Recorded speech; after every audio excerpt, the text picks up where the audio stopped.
पहिली पत्नी मेली, दुसरीशी लग्न केले, तिला सुद्धा अंधारात ठेवून तिसऱ्या तरुणीशी लग्न करून तिच्यावर सातत्याने बलात्कार केला. तिने पोलीस ठाणे गाठले. या प्रकरणी तक्रार दाखल झाल्यावर विष्णुनगर पोलिसांनी प्रवीण पांढरेकर या 42 वर्षीय आरोपीला अटक करण्यात आली आहे.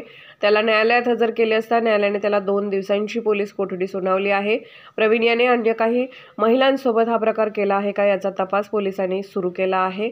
2 दिवसापूर्वी आमच्याकडे एका महिलेने तक्रार केली. प्रवीण पानेरकर नावाच्या इसमानं तिला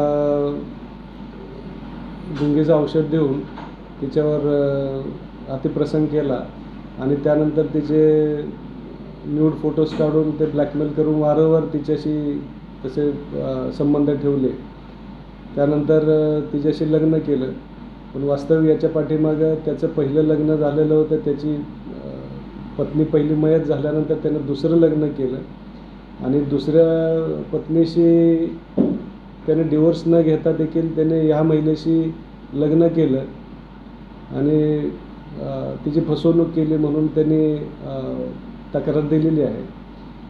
त्याला प्रवीण पानेरकरला आम्ही काल अटक केली. आज कोर्टात हजर केलं होतं. त्याला 2 दिवसाची कस्टडी मिळालेली आहे. पुढील तपास चालू आहे.